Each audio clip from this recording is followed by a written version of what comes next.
Welcome back, my unicorn whales in a mutualistic relationship. It's SJB here. Today we're talking about the Mermonkey. So we're not going to be playing any gameplay today at all. I'm not playing through and trying to beat a map or beat anything. I'm talking about the Mermonkey in particular, how he works, and we're going to go over every single upgrade and talk about their usefulness or lack thereof. And I always look for your guys' opinions and thoughts and everything, so feel free if you disagree with me or you think my math is wrong, leave any comments below letting me know what I got wrong. That being said, the Mermonkey. Possibly the most confusing monkey in all of existence, just to be honest. I think honestly the only more confusing monkey may be the Beast Handler, as far as regular base attacks go. Of course, he gets a little less complicated as time goes on, which is actually kind of nice. So, an easy way to look at the Mermonkey here is to talk about his pierce and damage, which is kind of weird. When you first see it, you're like, okay, we pop 3 red balloons, that makes sense. And the Trident's going to go through. If we pop 4 red balloons, though, the Trident will stop. So that must mean that the max amount of pops that we can get is 4, except when you show off the fact that we can do 5 random pops over here. That is obviously quite confusing. What about when we send out blue balloons? Same exact thing. 3 balloons we can go through. If we send out 4 balloons, we're going to get the max pops out of them, supposedly. And then if we do it with 5 of them, that means that we should get... Oh gosh, it popped all of them. So why is this happening? What is going on to make it so randomly 3 ends up going through, 4 ends up getting the max pops, but somehow we end up getting a 5th balloon popped after that? It's very confusing. But to break it down for you guys, we need to look at the ceramic balloon. So let's send out 1 ceramic balloon really quickly and see him in action. So when we hit the ceramic balloon here, you're going to see 1 hit, 2 hit, let's go for 3 hits, let's go for a 4th hit here, and finally a 5th hit to pop a ceramic balloon, which means we've done a total of 2 damage per shot. But that's not really accurate yet. So to see this in action, though, we need to send out 2 ceramics now. And when you hit 2 ceramics, it takes 1 hit, 2 hits, and only 3 hits to pop a ceramic balloon. That's kind of interesting. That means we did at least 10 damage, because the ceramic has 10 health to it. So that is very confusing. So how the heck is that even possible, Chris? Well, let's try to explain it by showing off what happens with the 3rd ceramic in here. Alright, if we send out 3 ceramics, the first 2 are going to get hit, the 3rd one's going to get damaged. Same thing again for the 2nd hit, and for the 3rd hit, again, we pop the first 2 ceramics, and that last ceramic is going to get heavily damaged. So what is actually happening here? Well, very similarly to either a Dartling gun or maybe Captain Churchill, they are going to have an explosion happen for the Trident. So if you see this guy in action, when we set out like a couple ceramics here, the balloons are going to go through the ceramics into the next layer and then explode somewhere in the middle, basically. You can have missiles literally hit balloons, then still end up going through and not getting their max pop power out of it, which is definitely interesting. But it's going to work in a very similar way, but with a very, very, very small explosion. That's the key here, a very small explosion that you can't even see happening, basically. You kind of just see pops happening. So that's why it's so gosh darn confusing. So when you use a Mermonkey, basically you're going to go through 2 different balloons up to 2 times, and then explode. Which looks like we're doing damage, but we're really just doing multiple different pierce, multiple different times. Okay, so I know that may be very confusing. That's because he is very confusing. But when we explode, we're going to explode with a very small-ish explosion. It's a technically like 6 radius, which again is very, very tiny as far as any explosion is concerned here. It's going to do 2 damage when it explodes, and it also has 3 pierce as well for that explosion. So we do max out on fairly quickly, actually. Even with the explosion here. That's why it doesn't seem like it's all that impressive or intense or anything like that. You're like, whoa, we could do like 50 damage or something like that. Like, no. It runs out of pop power very, very quickly. So it's not really an explosion necessarily with only 3 pierce. It's just a way that it kind of bursts. It's like a little bubble pop. Something like that, you know, to fully understand it or try to explain it. Now, that's not the entire story with the Mermonkey here. Obviously, there's a lot of upgrades we've got to go over, and also the fact that the Mermonkey is also the first tower that can be placed on both water and land. I wanted to call it ambidextrous, but that is definitely not the term for it. So, being able to be put on water, you gain more range, which admittedly is kind of important here because our range is quite tiny. If you look at this, you're like, dang, dude, you really have to put it in a very, very particular spot, unless you end up going for something interesting here, like the Echosense Network, which could be multiplied out between a lot of Mermonkeys. Any which way, let's talk about the Mermonkey's upgrades. So the easiest way to, in my opinion, understand the Mermonkey's upgrades is by comparing them against each other. Now, according to Ninja Kiwi themselves, the Trident Efficiency is supposed to give you 15% extra attack speed. And then the Trident Swiftness is supposed to give you an extra 20% attack speed on top of that. So because we're not doing anything different here, what we want to do is we want to run a test, an experiment. Okay, and we can easily do this by sending in a bunch of balloons. So I'm going to send out a crap ton of balloons that do not multiply. I think multiplication could end up screwing up our thing just a little bit. So I'm going to send out a crap ton of pinks here. All right, I'm going to get the entire screen just overflowed with ridiculous amounts of pinks, kind of across the board here. Then what I'm going to do is I'm going to reset the pop count so that we are going to start off with 0. I'm going to wait until the lowest monkey, which is oh, we never bought that thing. Okay, let's reset this crap. We got to get the Trident Swiftness. Bloop, bloop.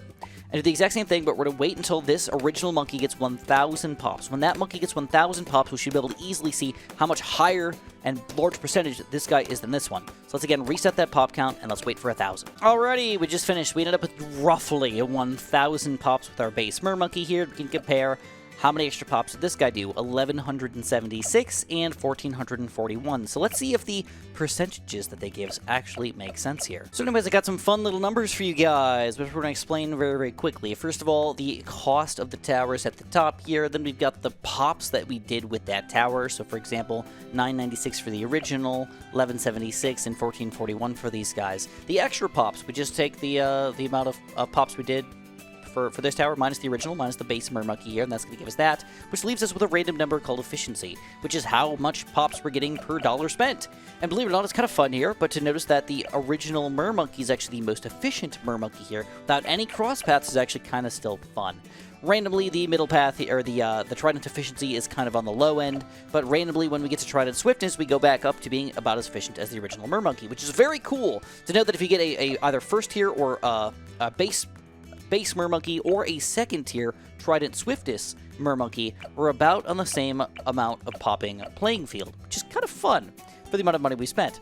So, I don't know if that's like something you really care about, but again, it's just some fun little numbers that we can play around with here to kind of see how good these towers are with what they currently do. Now, everything's going to get changed and buffed and nerfed eventually, so this may not be completely accurate. But again, the last thing here actually that was kind of fun was the percentage of speed, which is what I've calculated based on the pops that I got, not what the game told us. The game told us it's 15, and then 15 plus 20, which would be 35. I got 0.18 and 0.38, so actually a little bit higher than you would expect from the numbers they've given us. Don't know the reason for that, but probably just random errors with, you know, this guy not getting his last hit off or something stupid, you know? Those numbers are fairly small, so easily could be a problem.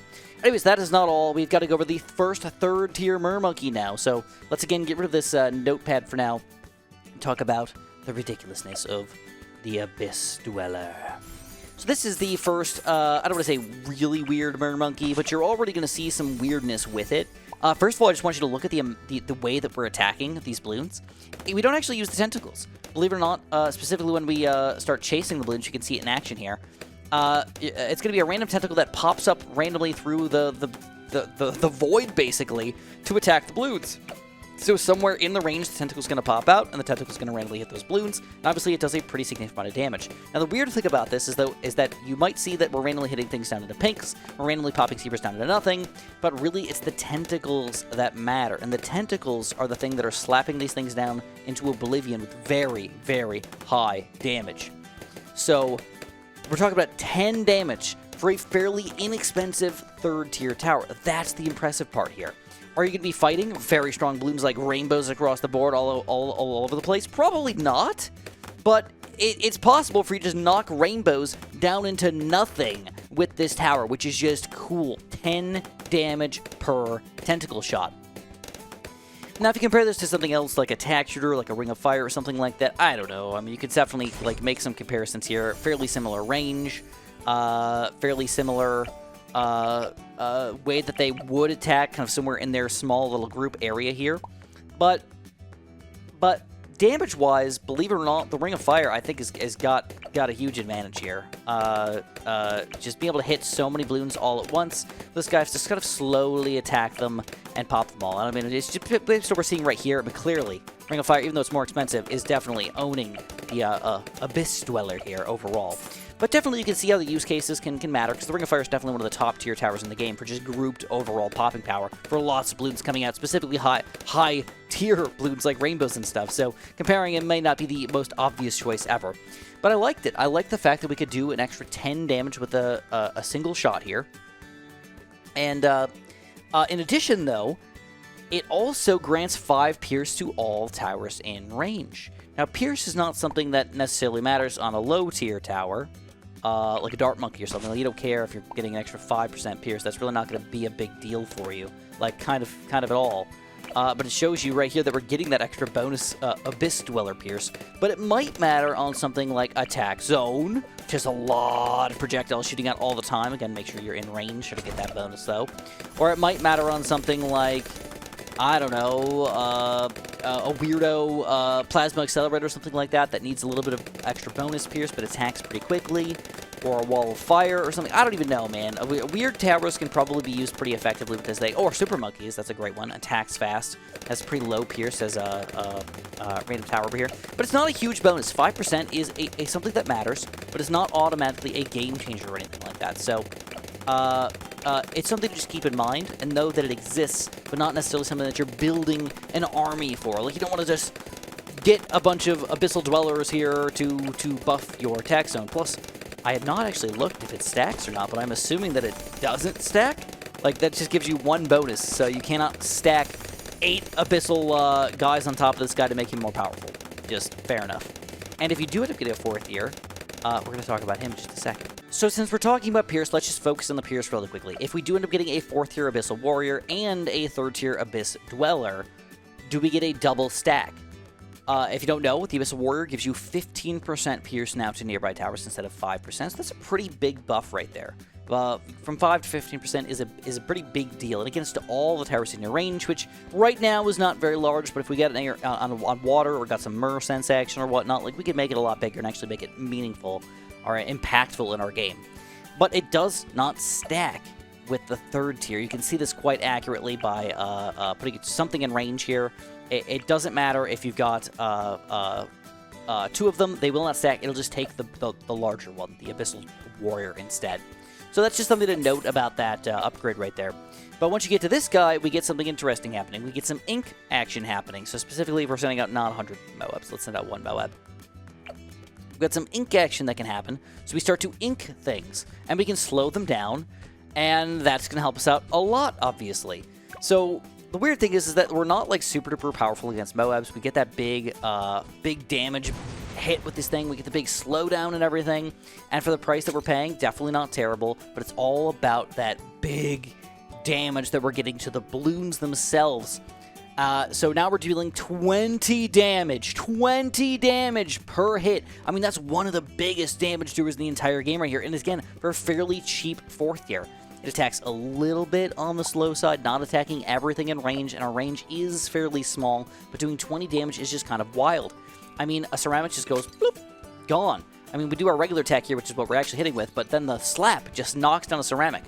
Against a fortified ceramic, we knock it down to nothing, but I assume that on round 81 plus, that is not going to happen for a single hit here. Yeah, it's going to take multiple hits to knock down a fortified ceramic in the late game here. Super ceramics are obviously pretty beefy. In fact, I don't even know, is that going to knock down a regular round 81 ceramic?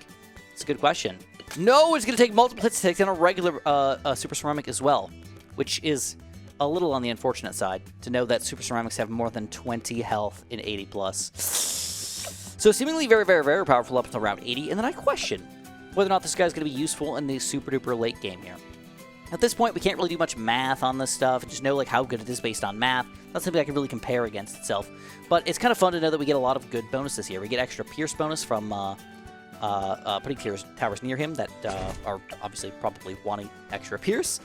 We get that nice slowdown to specifically Moab class balloons and whatnot, and then we still do that 20 damage hit, which is pretty frequent, and doubling our damage from before, which is obviously freaking awesome, dude. Most ceramics just can't take it down, but the damage doesn't matter as much for these high tier balloons again. It still helps. 20 damage is only 10 hits on a Moab, but yeah, is it worth? I don't know. There might be better options out there depending on your situation. So let's go over the Lord of the Abyss now. The fully unleashed wrath of the abyssal creature brings the power of the depths to the surface, annihilating most balloons and greatly enhancing the pierce of nearby monkeys. So now, again, we can get this this guy going. We cannot get that bonus multiple times, so if we get an Abyssal Warrior or whatnot, you do not get a secondary bonus again. Just want to throw that out there. But we're going to get a 30% bonus on all of these guys, so a 30% pierce bonus. Again, it depends on which tower you're using, which heroes you're using, whatever you're using, but you can get a lot of cool bonuses if you use them properly or effectively. And it also allows placement of water towers on nearby land.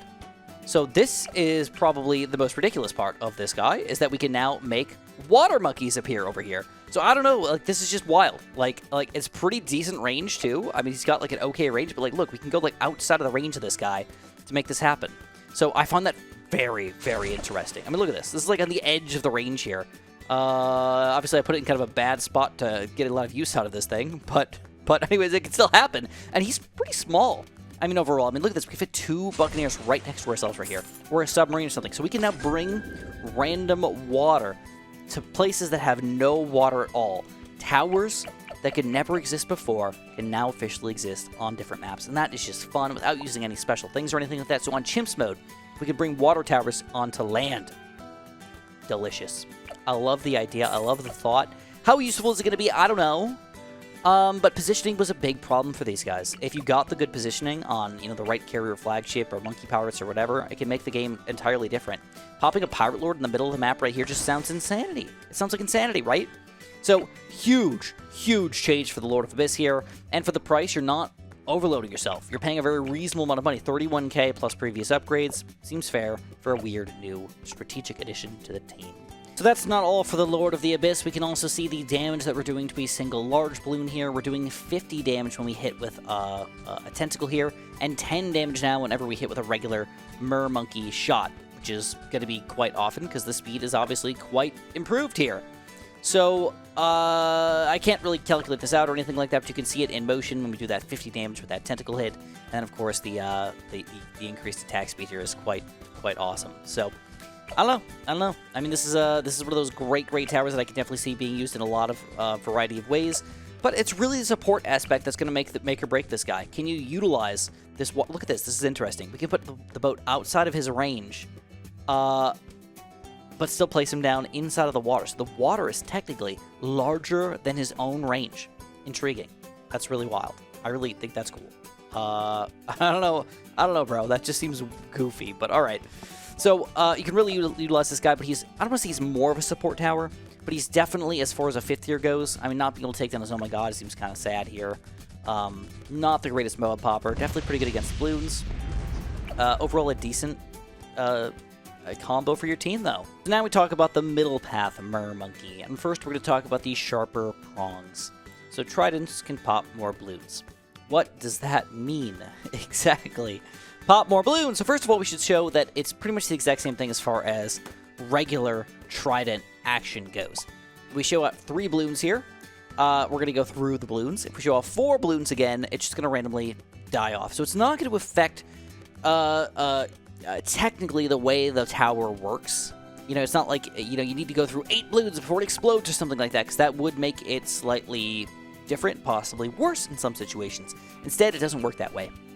So if we send out, for example, 3 ceramics again, we can see it in action. So we're going to hit those first, not just 2 ceramics, we're going to hit all 3 ceramics with extra damage, and now we can blow up even more balloons with our explosion afterwards. So it's really about the sharper prongs explosion doing more damage with more pierce added on.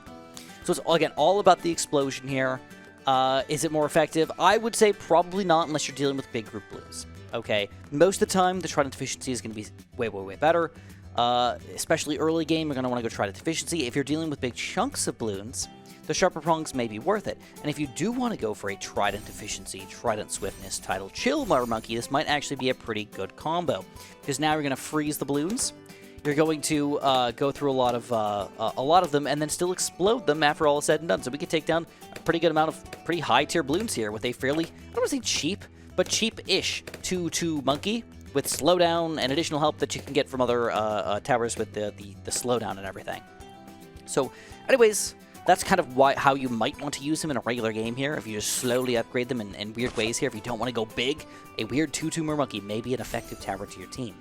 That being said, the Tidal Chill is all about the Tidal Chill. Icy Tridents are larger and can freeze more balloons. So it's going to increase the projectile size itself. So I don't know if you can actually see the larger projectile size, but if you can, it's right there. It's like a slightly larger trident here. And that doesn't really matter that much, in my opinion, besides not missing that much. I mean, if you're like shooting across the screen or something like that, like sure, that could make some sense here. But additionally, it freezes the balloons, but for a very short time compared to the Ice Tower. We're talking about a 0.5 second freeze, so half a second freeze here. But it can penetrate up to 4 layers, so it doesn't penetrate all the way down to the ground, which is definitely interesting as far as freezes work. Normally, the freeze is going to either last for 1 layer or for basically all the layers. In this case, it's just going to last for 4 layers, so I think that's fair. But you can really see how if you're going big late in the game here, I mean, going for Plasma Accelerator or something, this freeze is not going to be very meaningful. Like you're just not even going to see it in action, basically. It's kind of worthless, almost. So, I don't know. It's definitely one of those weird, early-ish game towers that you can utilize if you can utilize it properly, but it can easily fall off in weird ways because your other balloons, other towers just pop it. Anyways, so the Tidal Chill doesn't really do anything, kind of. That being said, we got to talk about the Riptide Champion! The Mermonkey draws energy from the sea, tridents grow in size and power as they travel, and then they crash with devastating force. You have to see this thing in action to really understand it. It's very, very weird, but you can see that when we shoot, especially if we miss, it's just going to go whoosh and walk right through these guys. So specifically if we send out like random stupid balloons here, you can see it in action. Big trident push over here. Very difficult to use to its max potential. I think that's the biggest issue with this guy, is obviously gaining more damage and everything over time is great, but if we don't have something like infinite range, how do we utilize that properly? Well, we'd have to use it in a weird way, like possibly, maybe, putting him near the front and shooting on first, or oddly enough, putting him somewhere in the back and leaving him on like last. I don't know the correct way to use him here. But if you can maximize his full potential, I mean, this could be freaking amazing. I mean, just imagine. We sent out a lot of these random balloons here, and the way that we use him is we let random balloons sneak through to the backpack here on purpose, and then we launch these things backwards, kind of through the other balloons, 2 other balloons randomly in the middle of the screen with our extra bonus damage going on. Like, that would be a perfect shot. And then we can explode on top of that and shoot out things in different ways on top of it. So, holy crap! Heck yeah, bro! If you can utilize that properly, it could be absolutely freaking amazing. You can see when we get to all the way near the end of the map here, it's a long range. It'll bounce and explode into that sideways attack, basically. So, tridents traveling in midair increase in projectile speed and damage at a rate of 50% damage per second. So this is about the closest I can get here. You can see the pop count in action with the large distance there. It's pretty decent. I mean, for a 3rd tier, it did about 50 total pops, but nothing absurd here. For almost a cross-path, cross-map shot here, you would expect it to be like, yeah, 300 damage or something, but pretty fair amounts of overall damage. I mean, nothing absurd here whatsoever, but if you do get any extra damage, it's always a good thing, in my opinion. So if you can plan that out and make it work for you, fan-frickin-tastic. Riptide Champion could be good for you. I've tried, though. I literally tried. Like, it's so freaking difficult to math out or calculate out how much extra damage you're doing across the board here, but just know that you do get extra damage as it travels further. And it looks like it can travel probably up to about 6 times, maybe 5 times the total starting damage here. So kind of cool. Anyways, here is our first ability. So we've got the Arctic Knight. This is the first Mermonkey, by the way, that can pop lead balloons. I think that's actually a really important detail to know about the Mermonkey, is that lead balloons should not be that ridiculous for this guy. I strongly believe that the top path Mermonkey should pop leads, by the way. Abyssal Dweller definitely should pop leads. Abyssal Warrior for sure should pop leads. And they don't. So I find that just goofy as crap. Like if we could just knock down ceramics, but not leads. Are you kidding me? With our 20 freaking damage? I mean, what the heck, bro? So anyways, this is an interesting tower because it's the first one that could pop lead balloons. It also gives us our first Mermonkey ability. And it's going to do some weird things now. Now, our tridents are going to deal 50% more damage and grow at 75% damage per second instead of 50%. So we're getting stronger with our regular attacks. Again, very, very difficult to use properly, but can still be done. You can see, oh, if we get something like that happening, bro, oh, I could see it being freaking amazing. You really have to have a lot of balloons on the screen. So I can see this being effective in races or on maps where you've got a lot of balloons on the screen all at the same time and you're really trying to like make some cool stuff happen. But on most maps, we just try to consistently do pops. And that's probably the more likely situation. Just going to consistently do pops as much as we possibly can with this tower here. So, very difficult, but opportunities galore. But the Arctonite has an Ice Jet ability, which launches a barrage of bouncing balls. So you can see it right here in action. If we have nothing coming out, we can't even use the ability. But if we have just a thing coming out, we can see it in action. We can just bounce balls all over the screen here. We can do multiple bounces as well, which is kind of fun. But it does not last very long at all. That's the most important part of it, is that it does not last long at all, and she hates that. She's like, dang, Chris, 5 seconds? That's terrible! The good news is that you can buff him quite a bit with these abilities here, and if you send out something like a Moab, or multiple Moabs, we can do a pretty consistent amount of damage here, and then stall and stun the balloons all on top of it, so like you can use this guy pretty effectively in a lot of interesting ways.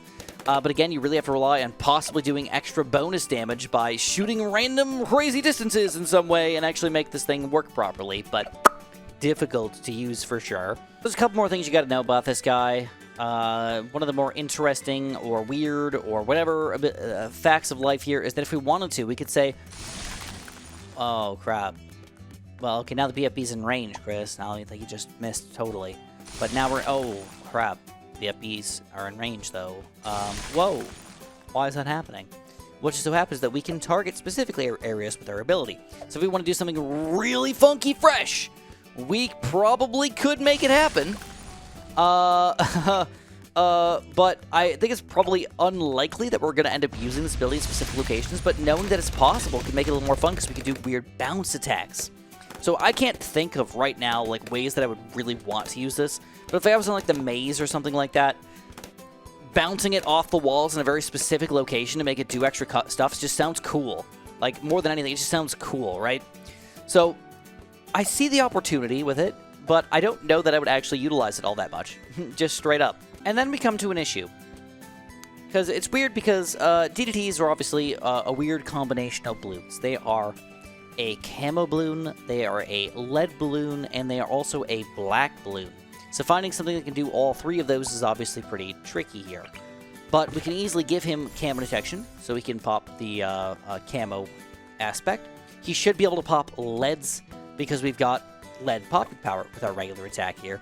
And he should be able to pop blacks, because it's just a regular balloon. That's not going to be a problem for us. So when it comes to DDTs, we can't hurt the DDTs with our ability. And you're like, whoa, whoa, whoa, whoa, whoa, what's going on here? We can hurt it with the regular attacks, but not with the ability. And then you realize really quickly that lead balloons just so happen to be a weakness for our ability. Which is absurd, by the way. Absurd. And stupid, and should not be a thing. So, yeah, mystery solved. Arctic Knight cannot pop DDTs because he can't pop lead balloons with his ability. As weird as that is. I don't know why. I don't know why they did that, but they did it for some reason, so they obviously wanted us to suffer a little bit. When you get to these high-tier towers, it's less about what exact damage they do, what exact pierce they do, because it gets to ridiculous numbers that almost can't be calculated in any normal way. Like, tell me what this is doing, based on looking at it. I have no freaking idea what is going on with this pierce, with this damage. So I just know that it's pretty high. It's clearly high to Moab class balloons. It's clearly pretty good against balloons, but not great. It can definitely get overwhelmed against group balloons here. But those are all things that are like more feelings than anything else. They're like, yes, I see what's going on with the game. I see the amount of balloons getting popped, and it is almost impossible to math. But that being said, Poseidon is a $60,000 tower here. And I don't want to say he's bad, but I mean, check this out. This is round 81. Think of most other $60,000 towers that can still probably solo around 81 of these, okay? Specifically, maybe a crossbow dart monkey. Who was about half the price. And does he do okay? Yeah, he does okay. Does he do twice as good as a crossbow monkey? I don't know. That's kind of up for you to decide.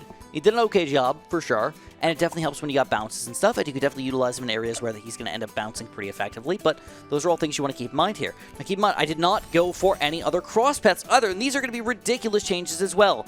It seems silly, but going for just a base 5th tier compared to getting the Trident Swiftest, again, is probably going to increase our popping power about 40%.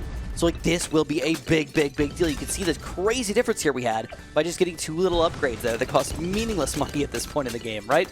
So, Poseidon, pretty solid, and then you get another ability on top of that. So, let's send out an even bigger round here. Let's send out, like, round 94. Oh, it's a big balloon level. His ability is, looks pretty weak, to be honest. When you first look at it, you're like, okay, we just did our ability here, but what does that actually mean for us? Well, it means we're going to shoot out a bunch of ice balls all over the place, which is going to slow everything down and do more damage kind of across the board. But what's interesting about it is that it lasts a really long time as far as ice balls are concerned, and honestly going to cause like a crazy amount of lag and everything. But it also allows our tridents to deal double damage and throws out 3 tridents at a time at double speed. The Ice Jet is going to freeze all balloons for 9 damage in addition to that, which is not a big amount of damage. We're doing almost no damage with this ability. It's just the fact that 9 damage exists here. And obviously it's going to last much longer. It can bounce off the map edges as well, even better than before. So you got a lot of action going on with Poseidon overall. But again, it's more about a feeling than an exact popping power, if you ask me. Okay, does he feel like a good tower to you for the price? I would say he's pretty fair.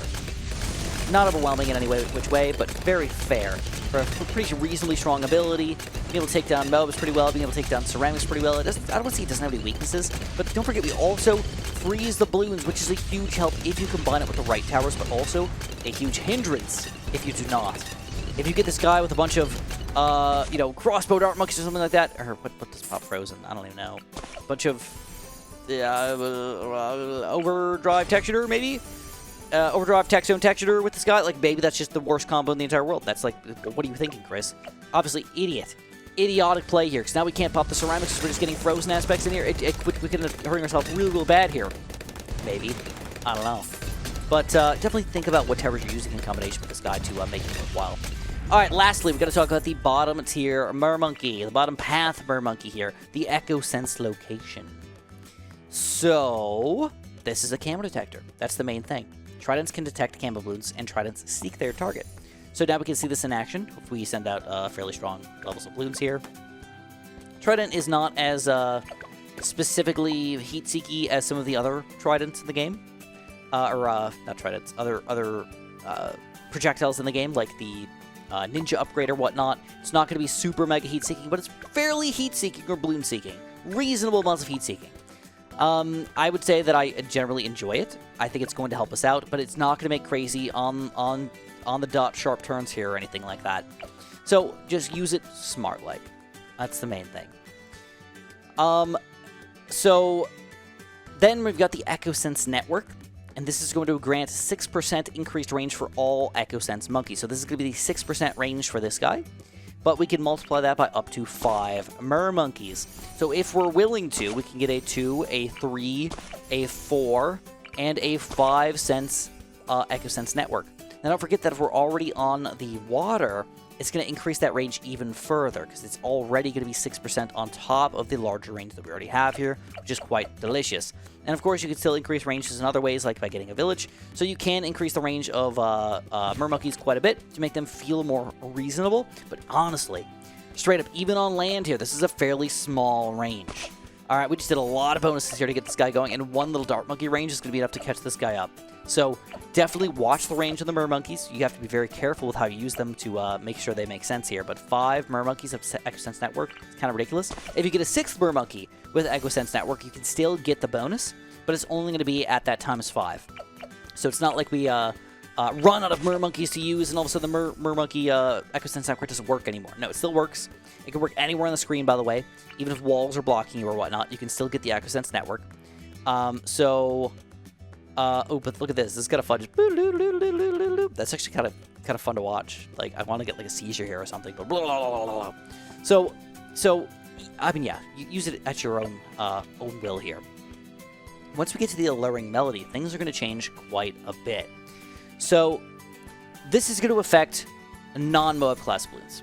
only going to affect regular balloons here. It's kind of important to note. So anything ceramic and below, we can see exactly what it's going to do. It's just going to slurp up this balloon into our aura of effect, basically. Send it around quite a few times here. And it can do it to the same balloon multiple times if you want to. So an interesting little fact here is that you almost always assume that cross paths are going to affect these towers in some way, specifically with their speed of their ability or whatnot. But even though they're not happening at the same time here, you can see it's a very similar timed thing every single time. It goes activate, activate, wait a few seconds, activate. It never goes off key. So this is a just base Alluring Melody with Trident Swiftness.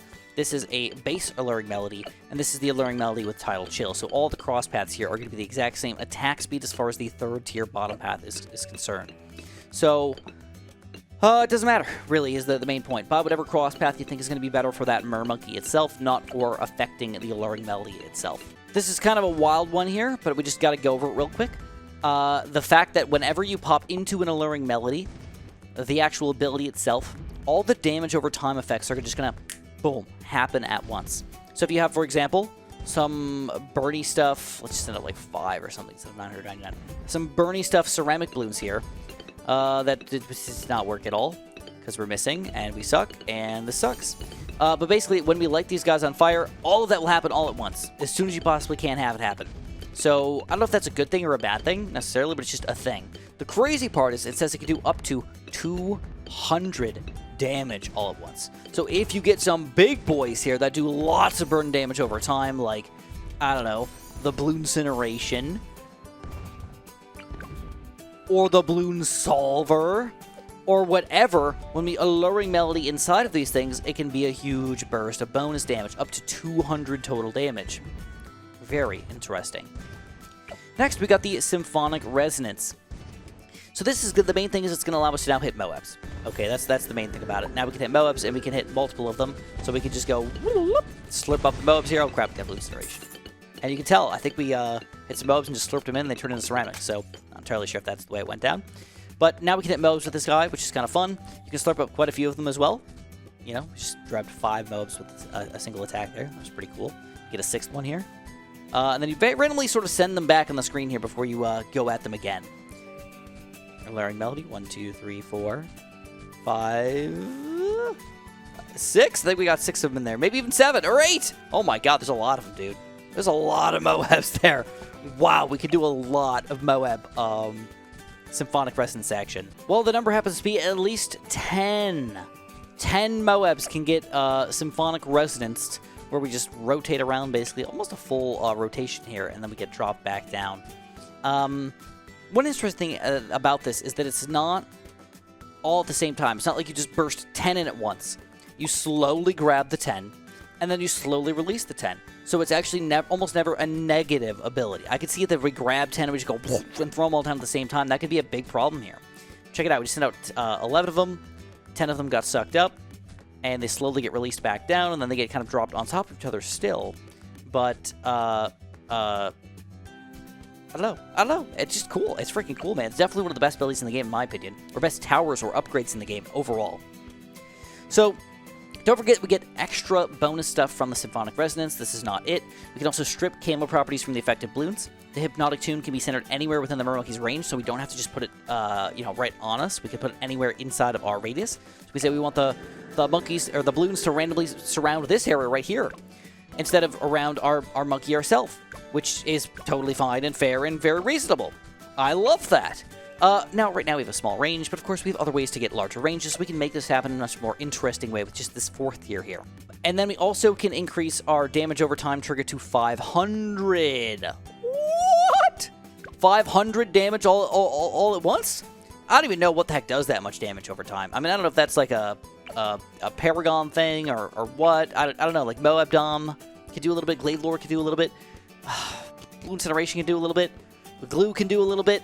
But like all those effects have to really be combined together to like affect it all at once, all in the same way. I don't know. I really don't know if that's like a thing that I'm really going to be planning on using here. But maybe other better players than me can figure that out in like a really cool way. And that's kind of it for the Symphonic Resonance. The main thing again is that Moab damage or the Moab slowdown, the Moab ability to hit it. And then we get to the final harmonic, the 5th tier. The Elder can echo its irresistible tune anywhere. While devastating to Bloons, the call can inspire nearby heroes with improved range and cooldown and Magic Monkey's extra pierce.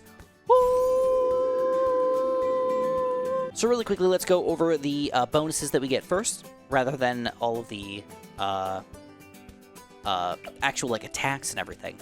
So the main thing to know is that this beacon here is the center of our tower now. So this is going to be the bonus giver, basically, not this guy. So you can move it around if you want to. But it's going to give +3 pierce to any tower. So if you use it on like low-tier super monkeys, that would be good. Ninjas or Grandmaster Ninjas would be good. A lot of the druids could end up being a really a cool addition to your team, specifically just spamming a bunch of, you know, kind of doing the druid strategy. Their Avatar, Wrath, Populist combo kind of situation, getting plus additional pierce on that with an open hero. I mean, the additional pierce could be insanity for that combo. Possibly one of the best strategies in the game these days. Just adds a lot of cool additional strategies that we can pull off here. In addition to that, we get the damage over time trigger that was from 200, then to 500, now to 10,000. I have no idea what could do anything close to that. I really have no idea what's going to do 10,000 damage over time, even if you had like all the towers on top of each other. I think that's ridiculous, but okay. All right, I mean, that's probably going to be the max. Like, they're like, you can't get more than that, bro. You can't. So I'm just overlooking things completely. So that happens, and then heroes in the range. Heroes end up getting 15% extra range and 15% reduced ability cooldowns. So you can see the range in action here. I don't know if the ability cooldowns is going to affect us that much, but for high-level heroes, I can see how that could be a pretty big bonus, man. I mean, 15%, a pretty sizable, reasonable number to affect us. I like it.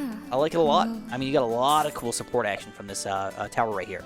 Honestly, for a fair price, too. It's kind of the craziest part about it. And we're only talking 27k for this guy. Previous upgrades are a little expensive, too, but that's not bad at all. For also slowing down bows, which we have to show off in just a second here.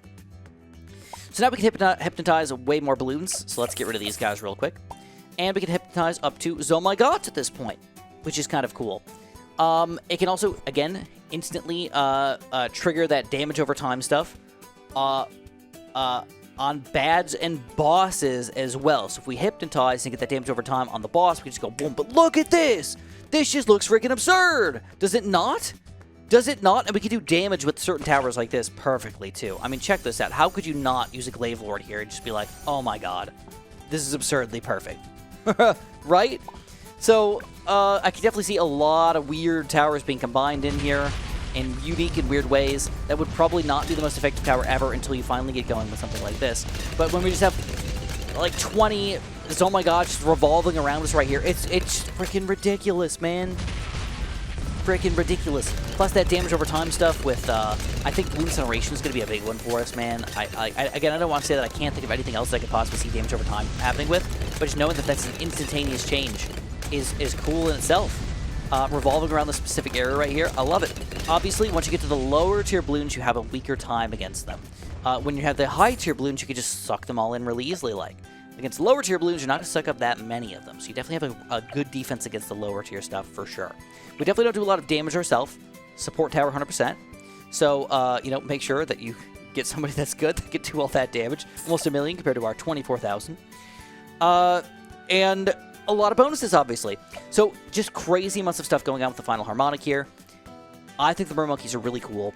I don't really know if I can say that they are overpowered yet, but I strongly believe that they are going to be really cool towers to use in a lot of weird ways. And I've only played with them on somewhat intermediate to difficult maps yet so far, but nothing crazy hard. No expert maps or anything like that. But Mermonkeys are solid towers across the board. They're probably going to end up getting nerfed in future updates more than they're going to get buffed, in my opinion. But they may end up giving some weird things along the way, like randomly giving the Abyssal Dweller lead popping power or something. Who knows?